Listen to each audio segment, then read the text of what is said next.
Hello students, very warm welcome to all in this series of soil mechanics specifically for diploma students. My name is Neeraj Karelia. Right now I'm working as a lecturer in applied mechanics department, Government Polytechnic Rajkot. Okay, so today we are going to start our series with our introductory unit. Okay, ચલો તો તમને બધાને ખ્યાલ જ હશે છતાં બી સબ્જેક્ટનું નામ છે સોઇલ મિકેનિક્સ.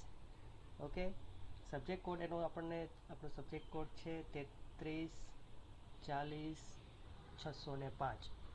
ઓકે, ચલો હવે તમારો જીટીયુનો જે સિલેબસ છે એ સિલેબસમાં કયા કયા કન્ટેન્ટ આપણે કવર થાય છે. ઓકે, હવે શરૂઆતમાં યુનિટ નંબર 1 તમને આપેલું છે, એ છે તમારું ઇન્ટ્રોડક્શન. ઓકે, ઇન્ટ્રોડક્શનમાં આપણે soil mechanics, soil engineering, soil આ બધી ડેફિનેશન ભણશું.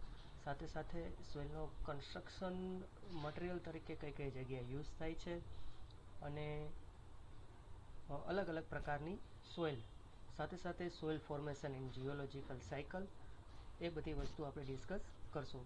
મોસ્ટ ઇમ્પોર્ટન્ટ તમારું યુનિટ છે એ છે unit number 2. Okay, unit number 2 છે એ તમને ક્યારેય ન આવડે એવું બનવું જ ન જોઈએ. જો યુનિટ નંબર 2 નહીં આવડે તો આખો સબ્જેક્ટ નહીં આવડે. ઓકે, તો બહુ જ કેરફુલી આપણે સ્ટડી કરશું.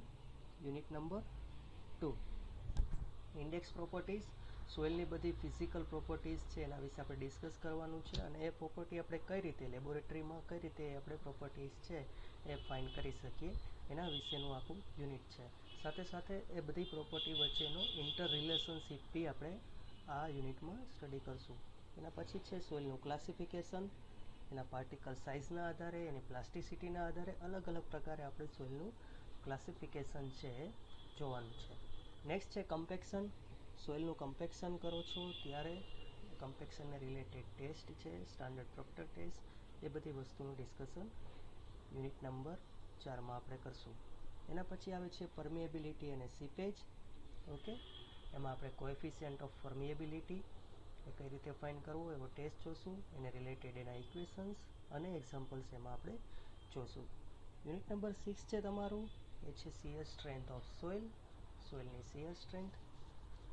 મોસ્ટ ઇમ્પોર્ટન્ટ, જેવી રીતે આપણે સ્ટીલની ટેન્સાઇલ સ્ટ્રેન્થ આપણા માટે મહત્ત્વની છે, જેવી રીતે કોન્ક્રીટની કમ્પ્રેસિવ સ્ટ્રેન્થ આપણા માટે મહત્ત્વની છે, એવી જ રીતે સોઇલ માટેની આપણા માટે જે સ્ટ્રેન્થ જે આપણા માટે યુઝફુલ છે એ છે તમારી shear strength of soil.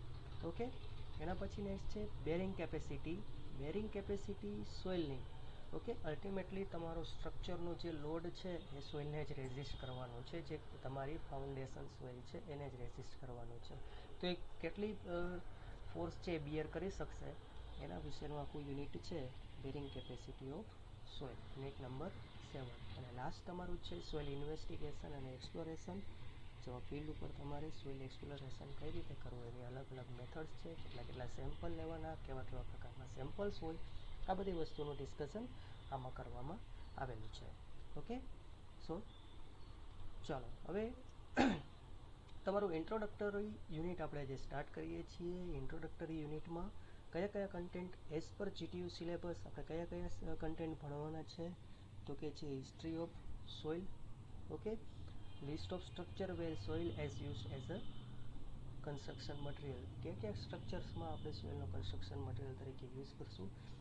Soil formation and geological cycle, types of civil engineering failure due to soil, different types of soil. આટલા કન્ટેન્ટ તમારે એઝ પર જીટીયુ સિલેબસ આ ઇન્ટ્રોડક્ટરી યુનિટમાં સ્ટડી કરવાના છે.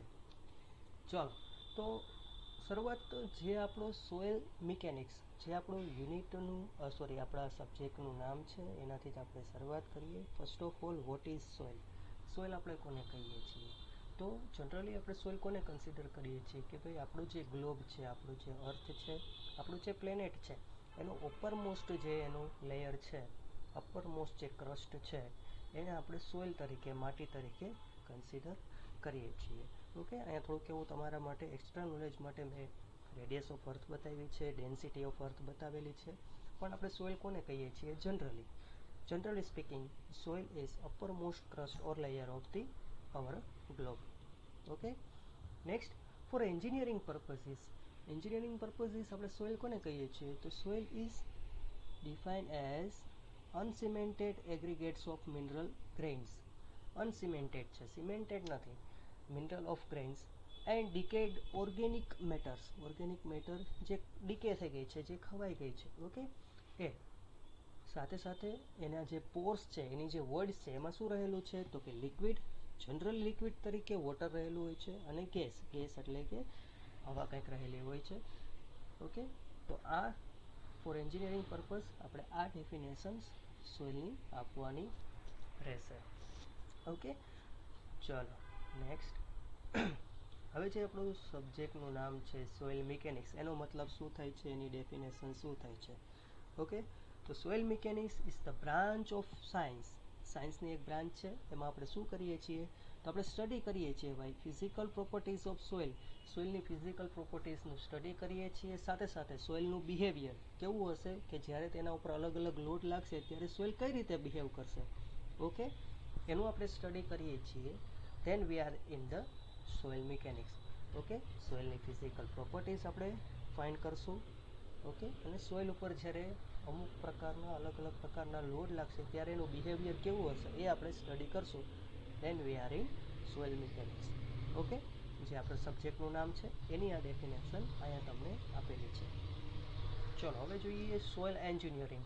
હવે સોઇલ એન્જિનિયરિંગ છે ને એ મિત્રો બ્રોડર ટર્મ છે કે જેમાં અલગ અલગ સોઇલ મિકેનિક્સ તમે ભણો છો, એ સાથે સાથે જીઓલોજી આવશે, સાથે સાથે સોઇલ ડાયનેમિક્સ આવશે, સ્ટ્રક્ચરલ એન્જિનિયરિંગ આવશે. આ બધું કમ્બાઈન થાય છે ત્યારે તમારું બને છે સોઇલ એન્જિનિયરિંગ. જોઈએ soil engineering is the application of principles of mechanics to the practical purpose. Real engineering problem છે એમાં તમે લો ઓફ મિકેનિક્સ, જે સોઇલ મિકેનિક્સના લોસ છે, એના પ્રિન્સિપલ્સ છે, એનું એપ્લિકેશન કરો અને એ પ્રોબ્લેમ સોલ્વ કરો. Then you are in soil engineering, okay. ચાલો મેં તમને કીધું એમ it is the broader term which include soil mechanics, geology, structural engineering, soil dynamics, okay. ચાલો તો હવે આ સિવાય હવે તમે એમ કહો કે સર હજી આમાં થોડુંક એવું અમને સ્ટ્રક્ચરલ એન્જિનિયરિંગ જે અમને ખ્યાલ નથી, કેમ કે હજી તમે ચોથા સેમેસ્ટરમાં છો. જીઓલોજી અમારા માટે નવો વર્ડ છે, ઓકે, કેમ કે તમે ડિપ્લોમા સ્ટડી કરો છો. સોઇલ ડાયનેમિક્સ શું છે એ બી અમને ખબર નથી. તો નીચે ઇન્ક્લુડ શું કરશે તો જે બસ સોઇલ એન્જિનિયરિંગ જ્યારે તમે સ્ટડી કરો છો તો એમાં તમારે સાઇટ ઇન્વેસ્ટિગેશન કરવાનું હોય, લેબોરેટરીમાં ટેસ્ટિંગ કરવાનું હોય, સોઇલના ટેસ્ટ કરવાના હોય, design and construction maintenance of foundation engineering. જે ફાઉન્ડેશન છે એનું એન્જિનિયરિંગ છે, એનું ડિઝાઇન, ફાઉન્ડેશનની ડિઝાઇન અને એનું કન્સ્ટ્રક્શન, એનું મેન્ટેનન્સ, એ બધી વસ્તુનું સ્ટડી કરવાનું છે. અને અર્થ રિટેનિંગ સ્ટ્રક્ચર, ઓકે, કે તમને ખ્યાલ હોય તો જ્યારે તમે બેઝમેન્ટ બનાવો છો ત્યારે બેઝમેન્ટ તમે ગ્રાઉન્ડ લેવલથી નીચેનું જે બેઝમેન્ટ, જે નીચેનું જે તમારું ગ્રાઉન્ડ લેવલથી નીચે જ્યારે તમે કન્સ્ટ્રક્ટ કરો છો ત્યારે એ સાઈડની જે સોઇલ છે, તમે કન્સ્ટ્રક્ટ કર્યું છે ગ્રાઉન્ડથી નીચે, એટલે બેઝમેન્ટમાં સાઈડની સોઇલ છે ઢસીને અંદરનું આવે ત્યારે તમે એક રિટેનિંગ સ્ટ્રક્ચર બનાવો છો, રિટેનિંગ વોલ બનાવો છો. એ રિટેનિંગ સ્ટ્રક્ચરનું બી સોઇલ એન્જિનિયરિંગમાં આપણે સ્ટડી અને એની ડિઝાઇન કરવાનું આવી જાય છે, ઓકે. પણ સોઇલ એન્જિનિયરિંગ અત્યારે આપણો સબ્જેક્ટ નથી. અત્યારે આપણો સબ્જેક્ટ છે સોઇલ મિકેનિક્સ. એટલે આપણે ખાલી ફિઝિકલ પ્રોપર્ટી સ્ટડી કરશું અને સોઇલ ઉપર લોડ લાગશે ત્યારે કેવું બિહેવ કરશે એ જ આપણે અત્યારે સ્ટડી કરશું. ચાલો હવે આપણે વાત કરવાની છે soil formation in geological cycle. Geological સાયકલમાં સોઇલનું ફોર્મેશન કઈ રીતે થાય છે? જેવી રીતે તમે હાઇડ્રોલોજીકલ સાયકલ અથવા તો હાઇડ્રોજન સાયકલ તમે ભણ્યા છો, જેવી રીતે તમે ફૂડ ચેઇન સાયકલ ભણ્યા છો, એવી જ રીતે soil formation in geological cycle, એવી જ રીતે તમારી જીઓલોજીકલ સાયકલમાં સોઇલનું ફોર્મેશન કઈ રીતે થાય છે એ તમને અહીંયા બતાવેલું છે. જોઈએ સૌથી પહેલાં તમારા રોક છે એનું વેધરિંગ થાય, એનું ખવાણ થાય. ખવાણ થશે, ઓકે. પછી ખવાણ થશે એટલે કંઈ રોકના પાર્ટિકલ્સ યાન નહીં પડ્યા રહે. એના ઉપર પાણી જો વહેતું હશે તો એ ટ્રાન્સપોર્ટ થઈ અને એક જગ્યાએથી બીજી જગ્યાએ થશે, તો બીજી જગ્યાએ ડિપોઝિટ થશે, બીજી જગ્યાએ જશે એક જગ્યાએથી. તો ટ્રાન્સપોર્ટેશનના અમુક મીડિયમ્સ છે, ઓકે. એક્ઝામ્પલ તરીકે વોટરથી ટ્રાન્સફર થઈ શકે, પછી આઈસ, પછી એનાથી નેક્સ્ટ ગ્રેવિટીથી,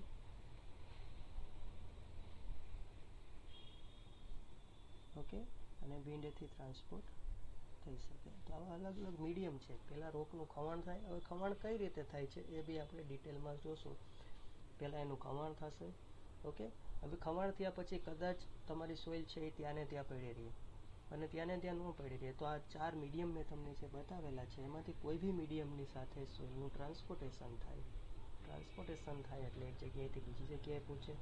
ઓકે, હવે બીજી જગ્યાએ પહોંચે એટલે ત્યાં પાછું એનું ડિપોઝિશન થાય. ત્યાં લાંબો સમય સુધી પડ્યું રહે એટલે એ ડિપોઝિટ થઈ ગઈ ત્યાં. ઓકે, અને પછી બહુ જ લાંબા સમય સુધી પડ્યું રહેવાથી પાછું એનું અફેવલ થાય અને કાયા પલટ થાય. લાંબા સમય સુધી ત્યાં પડ્યા રહેવાના લીધે એનું અફેવલ થાય અને પાછું એ રોગમાં કન્વર્ટ થઈ જાય. તો આ રીતનું આખું એક સાયકલ છે જેને કહીએ છીએ આપણે જીઓલોજિકલ સાયકલ. ઓકે, ચાલો તો soil formation in geological cycle.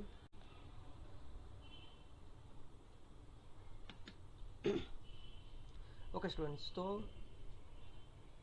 પહેલાં વેધરિંગ થાય છે, સોઇલ રોકનું ખવાણ થાય છે. ખવાણ થયા પછી જો ત્યાં પડી રહે તો એને આપણે રેસિડ્યુઅલ સોઇલ કહેશું. જો અલગ અલગ મીડિયમ્સ છે, મેં તમારી સામે અલગ અલગ મીડિયમ્સ બતાવ્યા છે, વોટર, આઈસ, વિન્ડ, ગ્રેવિટી, એવા અલગ અલગ માધ્યમથી એ ટ્રાન્સપોર્ટ થાય અને બીજી જગ્યાએ જાય તો એ સોઇલને આપણે કહીશું ટ્રાન્સપોર્ટેડ સોઇલ. ટ્રાન્સપોર્ટ થાય અને એક જગ્યાએ લાંબા સમય સુધી પડી રહી એટલે ડિપોઝિટ થાય કહેવાય. ડિપોઝિટ થાય હજી ઘણા સમય સુધી પડી રહ્યા પછી એની કાયા પલટ થાય, અફેબલ થાય અને પાછી એની ઓરિજિનલ ફોર્મમાં આવી જાય એટલે પાછું એનું કડક રોક બની જાય. તો આ આખી સાયકલ છે એને આપણે કહીએ છીએ જીઓલોજિકલ સાયકલ. અને જ્યારે આપણે સોઇલ ફોર્મેશન વિશે સ્ટડી કરીએ છીએ તો એને આપણે કહીએ છીએ પેડોજીનેસિસ. ઓકે, ચાલો, પેડોજીનેસિસ means the process of soil formation is called pedogenesis. Next is weathering. ચલો, સૌથી પહેલા જે મેં તમને 4 સ્ટેટ કીધા કે soil formation in geological cycle starting from first weathering, transportation, deposition and upheaval. એમાં પહેલું સ્ટેજ છે વેધરિંગ, ખવાણ, કે જ્યાં તમારા ખડક અથવા તો રોગનું ખવાણ થાય છે. અને ખવાણ થાય છે એટલે શું, તો કે નાના પાર્ટિકલમાં એ તૂટી અને નાના પાર્ટિકલ્સ બને છે. મોટો રોગ છે, એના ઉપર ઘણી ખરી એજન્સીસ છે જેના લીધે એનું ખવાણ થાય છે અને નાના પાર્ટિકલ્સ બને છે.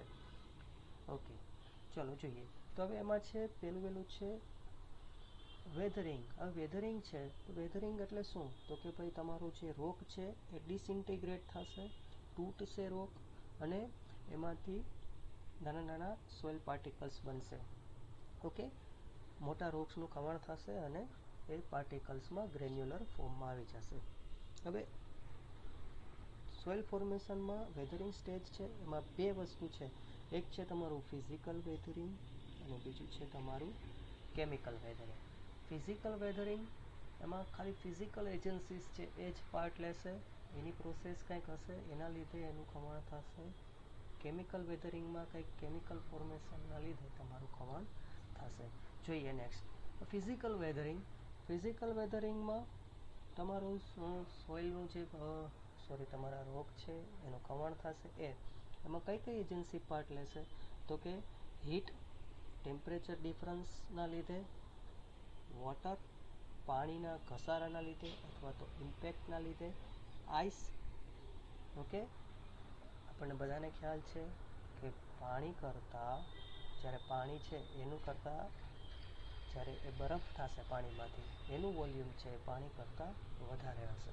ઓકે, એટલે જ મેં પહેલી સ્લાઇડમાં રીતે બતાવ્યું હતું કે ભાઈ જો અહીંયા તમારા સોઇલની વચ્ચે રહેલી જે તિરાડ છે એમાં જો પાણી ભરાઈ રહ્યું હોય ડ્યુ ટુ ફ્રીઝ એન્ડ થો, ઓકે, જ્યારે ફ્રીઝ થશે ત્યારે એને વધારે જગ્યા જોશે એટલે એ પાણી છે જ્યારે એ બરફના ફોર્મમાં આવશે ત્યારે વધારે જગ્યા જોશે એટલે એ એક્સપાન્ડ થશે, એનું એક્સપાન્શન થશે એટલે તમારો રોગ છે એ તૂટશે.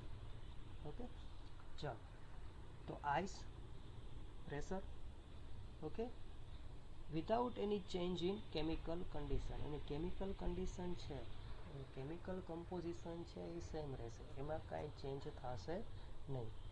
ખાલી એ મોટા શેપમાંથી ડિસઇન્ટિગ્રેટ થઈ અને નાના નાના એના પાર્ટિકલ્સ બની જશે. ઓકે, મોટો રોક એ તૂટી અને નાના નાના પાર્ટિકલ્સ બનશે. હવે આમાંથી જે ફિઝિકલ વેધરિંગથી જે તમારી સોઇલ ફોર્મ થશે, જે સોઇલ બનશે, એ ખાસ યાદ રાખો કોહેઝન લેસ સોઇલ હશે. કોહેઝન લેસ સોઇલ એટલે કેવી soil? Cohesion less soil means particles વચ્ચે કોઈ બી જાતનું એટ્રેક્શન હશે નહીં. અને કોહેઝિવ સોઇલ પાર્ટિકલ્સ વચ્ચે એટ્રેક્શન હશે. પાર્ટિકલ્સ એકબીજા સાથે જોડાયેલા હશે. એક્ઝામ્પલ તરીકે તમે એગ્રીગેટ્સ લ્યો છો, ગ્રેવલ્સ છે, કપચી ક્યારે તમે એવી નહીં જોઈ હોય કે બે પાર્ટિકલ્સ એકબીજા સાથે જોડાયેલા હોય, ચોટેલા હોય. પણ જ્યારે ફાઇનર ફોર્મમાં હશે તમારી સોઇલ, ક્લે છે એ ફાઇનર ફોર્મમાં છે, તો ક્લેના પાર્ટિકલ્સ એકબીજા સાથે સ્ટિક થયેલા હશે, એકબીજા સાથે ચોટેલા હશે. ધેટ મીન્સ કે એમાં કોહેઝન છે. કોહેઝન પ્રોપર્ટી તમારી જ્યારે ફાઇન સોઇલ હશે એમાં હશે. કોર્સ સોઇલમાં તમારી કોહેઝન પ્રોપર્ટી નહીં હોય. પ્લીઝ રિમેમ્બર દેટ ફિઝિકલ વેધરિંગથી જે સોઇલ મળે છે આપણને, એ કેવી સોઇલ છે? એ કેવી સોઇલ હશે? કોહેઝન લેસ સોઇલ હશે. કોહેઝન લેસ સોઇલના તમને એક્ઝામ્પલ આપેલા છે, સેન્ડ એન્ડ ગ્રેવલ્સ. ઓકે, ચલો હવે તમે એમ કહો કે સર આનું ડિસઇન્ટિગ્રેશન કઈ રીતે થાય? તમે એવું કીધું કે ભાઈ હીટના લીધે, ટેમ્પરેચર વેરિએશનના લીધે, આઈસના લીધે, પ્રેશરના લીધે. ઓકે, અને ઘણીવાર જે તમારા રૂટ્સ હોય છે, ટ્રીના રૂટ્સ એટલે કે ઝાડના જે મૂળિયા હોય છે, એ એક્સપાન્ડ થાય, એ આગળ વધે, અને એના લીધે બી એનું રોકનું અથવા તો તમારા સોઇલનું ડિસઇન્ટિગ્રેશન થતું હોય છે. જોઈએ વન બાય વન આપણે 5 daily and seasonal variation of temperature. જેમ ટેમ્પરેચર વધશે એટલે આપણને ખ્યાલ છે કે મટીરિયલ છે, ટેમ્પરેચર વધવાની સાથે મટીરિયલ છે એક્સપાન્ડ થાય, ટેમ્પરેચર ઘટે એટલે એ કન્ટ્રાક્ટ થાય. ઓકે, તો આના લીધે બી રોકનું ડિસઇન્ટિગ્રેશન થતું હોય છે. એ તમને કીધું એમ પાણી, ગ્લેશિયર્સ અને વિન્ડ. ગ્લેશિયર એટલે આઈસ અને વિન્ડ.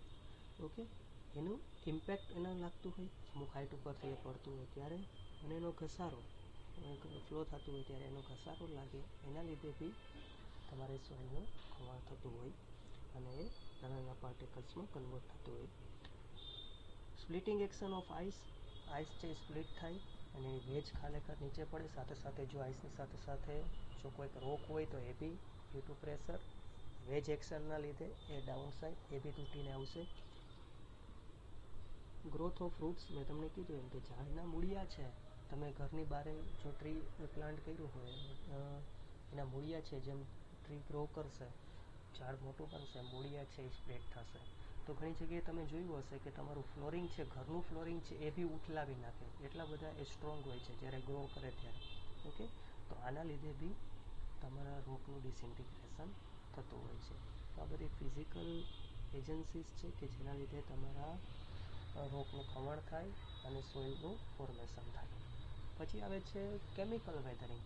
કેમિકલ વેધરિંગમાં કેમિકલ એજન્સીસ બધી પાર્ટ લેશે અને એને કેમિકલ કમ્પોઝિશનમાં બધું ચેન્જ થશે. જોઈએ chemical weathering changes the chemical composition of rock by decomposing the parent minerals. Parent મિનરલ્સમાં કંઈક કેમિકલ પ્રોસેસરના લીધે ચેન્જ થશે અને નવું કંઈક કેમિકલ કમ્પાઉન્ડ ફોર્મ થશે.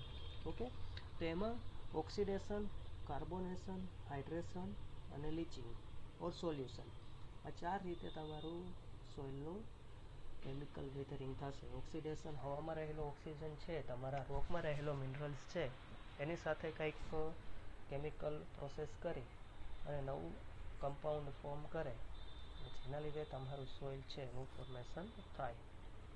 લાઇકવાઇઝ હાઇડ્રોજન છે, હવામાં રહેલું હાઇડ્રોજન એટલે કે પાણી, એક તમારા સોઇલમાં રહેલા મિનરલ્સ સાથે કંઈક કેમિકલ પ્રોસેસ કરે અને એવું કંઈક કમ્પાઉન્ડ બનાવે જેથી તમારો રોગ છે એ ખવાય.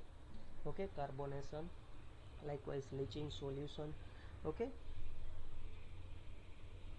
સોલ્યુશન. ચાલો, તો આ બધી કેમિકલ વેધરિંગની બધી એજન્સીસ છે. કેમિકલ વેધરિંગથી જે તમારો રોગ તમારી સોઇલ જે ફોર્મ થશે એ તમારી સોઇલ હશે એ કોહેઝિવ સોઇલ હશે. કેવી સોઇલ હશે? કોહેઝિવ, એટલે એમાં પાર્ટિકલ્સ વચ્ચે કંઈક એટ્રેક્શન રહેલું હશે. ચાલો હવે મેં તમને પહેલાં જ કીધું હતું કે ભાઈ અલગ અલગ ટ્રાન્સપોર્ટેશનના મીડિયમ્સ છે. Water, wind, glacier or ice and gravity. આ 4 મીડિયમ તમારે યાદ રાખવાના રહેશે મિત્રો. ચારેય મીડિયમના આધારે અલગ અલગ પ્રકારની સોઇલ હમણાં આપણે આગળ જોઈશું. પહેલાં આવે છે રેસિડ્યુઅલ સોઇલ. કે મેં તમને કીધું હતું કે ભાઈ સોઇલ જે વેધરિંગ થાય છે તેની પાસે 2 ઓપ્શન હોય છે. એક તો એ વેધરિંગ થઈ છે તો ત્યાં પડી રહેશે, અને જો એના અમુક એજન્સીના એ કોન્ટેક્ટમાં આવશે તો એ ટ્રાન્સપોર્ટ થશે. હવે જો સોઇલ જે ફોર્મ થઈ છે પેરેન્ટ રોક ઉપર જ સોઇલ પડી રહી તો એવી સોઇલને આપણે કહીશું રેસિડ્યુઅલ સોઇલ. અને જો એ સોઇલ જ્યાં ફોર્મ થઈ છે ત્યાંથી ટ્રાન્સપોર્ટ થઈ અને બીજી જગ્યાએ આવી છે તો એવી સોઇલને આપણે કહીશું ટ્રાન્સપોર્ટેડ સોઇલ. ઓકે, તો આ 2 અલગ અલગ પ્રકારની સોઇલ છે, residual soil and transported soil.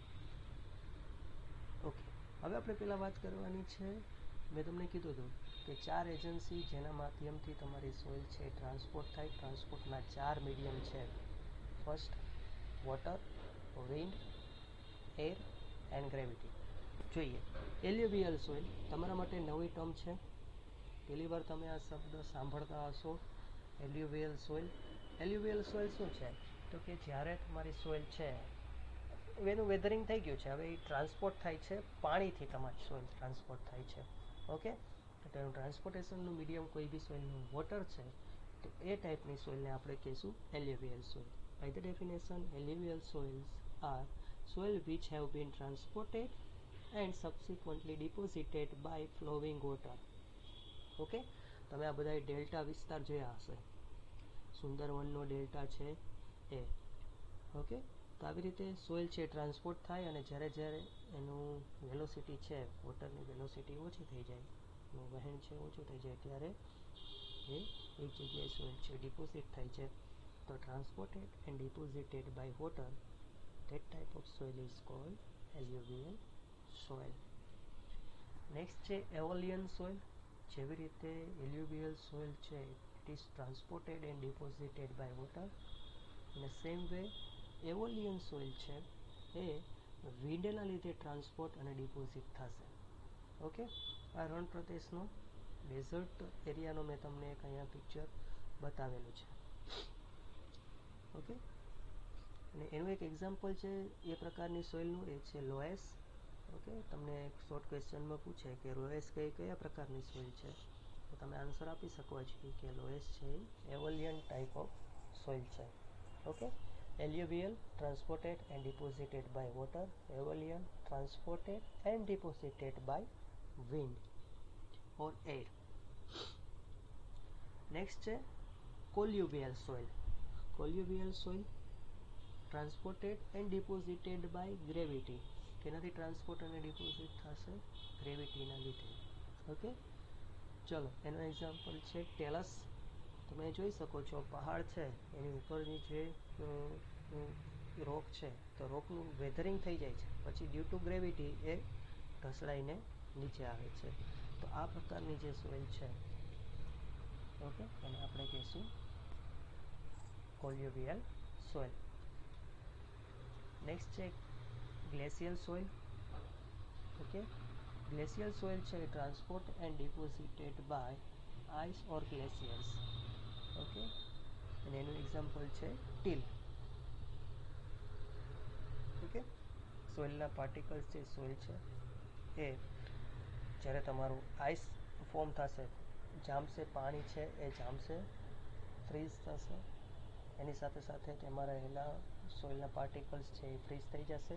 પછી જેમ જેમ પાણી છે એ વોટરનો આઈસ છે એ પીગળશે, મેલ્ટ થશે, એટલે એ વહેવાનું ચાલુ કરશે, એની સાથે સાથે સોઇલના પાર્ટિકલ્સ બી વહેશે. ઓકે, તો આ રીતે જ્યારે તમારા સોઇલના પાર્ટિકલ્સનું ટ્રાન્સપોર્ટેશન થાય with ice, it is called transported deposited by ice, it is called glacial soil. Okay, નામ ઉપરથી જ ખબર પડી જાય, ગ્લેશિયર્સ અને ગ્લેશિયર. ઓકે, હવે જે આપણે પ્રકારના સોઇલ જોવાના છે, વેરિયસ ટાઈપ્સ ઓફ સોઇલ, એ એના પાર્ટિકલ સાઇઝ ઉપર છે. ઓકે, તો સૌથી ફાઇનેસ્ટ ફોર્મની જે સોઇલ છે એ છે તમારી clay. Finest type of soil જેના તમે ઇન્ડિવિજ્યુઅલ પાર્ટિકલ્સ છે એ નરી આંખે જોઈ શકો ને, એને તમારા ઇન્ડિવિજ્યુઅલ પાર્ટિકલ્સ તમારે જોવા હોય તો તમારે માઇક્રોસ્કોપની જરૂર પડે. અને મેં તમને પહેલાં જ કીધું કે સોઇલ જેમ ફાઇન હશે એમાં કોહેઝન રહેલું હશે, કોહેઝિવ પ્રોપર્ટી હશે. ઓકે, તો અહીંયા ક્લે છે, ક્લે એને તમે અલગ અલગ મોલ્ડ કરીને અલગ અલગ શેપ આપી શકશો. ઓકે, હવે it is the fine grain cohesive soil. મેં તમને કીધું એમ કે ફાઇન ગ્રેન સોઇલ હશે એ કોહેઝિવ સોઇલ હશે, એમાં કોહેઝનની પ્રોપર્ટી રહેલી હશે. Cohesive soil having particle size less than 2 micron. Although આપણે ક્લાસિફિકેશન ઓફ સોઇલના યુનિટમાં આપણે આના વિશે ડિસ્કસ કરશું જ. પાર્ટિકલ્સ વાઇઝ સોઇલને ક્લાસિફાઈ કરશું એઝ પર આઈએસ. અત્યારે ખાલી એટલું યાદ રાખો કે ક્લે છે એ કેવી સોઇલ છે, તો કે કોહેઝિવ સોઇલ છે, ફાઇન સોઇલ છે, અને જે ઇન્ડિવિજ્યુઅલ પાર્ટિકલ્સની સાઇઝ 2 માઇક્રોન કરતાં ઓછી હશે એવી સોઇલને આપણે કહીશું ક્લે. ઓકે, અને એમાં પ્લાસ્ટિસિટી પ્રોપર્ટી રહેલી હશે. ચલો, ક્લેના તમને એક્ઝામ્પલ્સ આપેલા છે સામે. ઓકે, જ્યારે ફાઇન ફોર્મમાં હશે આવી રીતે ક્લે હશે. બ્લેક કોટન સોઇલ છે એ બી તમારી ક્લે તરીકે તમે કન્સિડર કરી શકો. ઓકે, એના ઇન્ડિવિજ્યુઅલ પાર્ટિકલ્સ તમે નરી આંખે જોઈ શકો નહીં. નેક્સ્ટ છે ક્લેથી મોટી સાઇઝ, એ છે સિલ્ટ. સિલ્ટની સાઇઝ છે એના પાર્ટિકલ્સની સાઇઝ છે એ 2 માઇક્રોનથી લઈ અને 75 માઇક્રોન સુધી છે. Particle size between 2 micron to 75 micron. Okay, તો જ્યારે આ રેન્જમાં તમારા પાર્ટિકલ્સ છે, સોઇલના પાર્ટિકલ્સ આ રેન્જમાં છે, તો એવી સોઇલને આપણે કહીશું સિલ્ટ. સૌથી નાનામાં નાની પાર્ટિકલ સાઇઝ છે એ ક્લેની હશે, એનાથી મોટી સિલ્ટની હશે. ઓકે, એના પછી આવે છે સેન્ડ. સેન્ડ જેને આપણે રેતી કહીએ છીએ, એની પાર્ટિકલ સાઇઝ 75 માઇક્રોનથી લઈ અને 4.75 mm. હવે માઇક્રોન એટલે તો કે mmનો 1000મો ભાગ છે. 1 mmનો 1000મો ભાગ, 1000 માઇક્રોન ભેગા થાય ત્યારે 1 mm બને મિત્રો. ઓકે, તો એમાં 75 માઇક્રોનથી લઈ અને 4.75 mm સુધીની જો એ રેન્જમાં તમારી સોઇલ છે તો એ પ્રકારની સોઇલને આપણે કહીશું સેન્ડ. હજી એને આપણે સબ ડિવાઈડ કરીએ તો સેન્ડને આપણે 3 પાર્ટમાં ફાઇન સેન્ડ, મીડિયમ સેન્ડ અને કોર્સ સેન્ડ એવી રીતે સબ ડિવાઈડ કરી શકીએ. ઓકે, એ આપણે જોઈશું classification of soil as per IS chart, ત્યારે આપણે એમાં ડિટેલમાં એના વિશે ડિસ્કસ કરશું. અત્યારે સેન્ડમાં તમારે એટલું જ યાદ રાખવાનું છે, સેન્ડ એટલે રેતી. કે આવડી મોટી સાઇઝ હોય ને તમે સેન્ડ ન કહો, દરેક પાર્ટિકલ્સ આવડા હોય એને, તો આપણે કેને સેન્ડ કહેવાની છે, તો કે આપણે સેન્ડ એને જ કહેવાની છે કે જેની પાર્ટિકલ સાઇઝ છે 75 માઇક્રોનથી લઈ અને 4.75 mm વચ્ચે છે એને જ. નેક્સ્ટ આવે છે ગ્રેવલ, જેને તમે કપચી કહો છો, જેને આપણે અલગ અલગ કન્સ્ટ્રક્શન વર્કમાં આપણે અલગ અલગ મટીરિયલ કન્સ્ટ્રક્શન મટીરિયલ તરીકે આપણે યુઝ લઈએ છીએ, રોડની મેટલ તરીકે, કોન્ક્રીટ બનાવવા માટે. ઓકે, તો ગ્રેવલ્સ છે એની પાર્ટિકલ સાઇઝ છે એ 4.75થી લઈ અને 4.75 mmથી લઈ અને 80 mm સુધીની જેની પાર્ટિકલ સાઇઝ હશે એને આપણે કહીશું ગ્રેવલ. તમે એને કહો છો કપચી. ઓકે, એમાં બી પાછું આવે છે ફાઇન ગ્રેવલ અને કોર્સ ગ્રેવલ. 4.75થી લઈ અને 20 mm સુધીની જો તમારી પાર્ટિકલ સાઇઝ છે એને આપણે ફાઇન ગ્રેવલ કહીશું, અને 20થી લઈ અને 80 mm સુધીની પાર્ટિકલ સાઇઝ છે તો એને આપણે કહીશું કોર્સ ગ્રેવલ. ઓકે, ચાલો, તો આજનું અહીંયા આપણું યુનિટ નંબર 1 ડિસ્કશન આપણે કમ્પ્લીટ કરીએ છીએ. નેક્સ્ટ લેક્ચરમાં we will discuss about index properties and its interrelationship. Thank you all.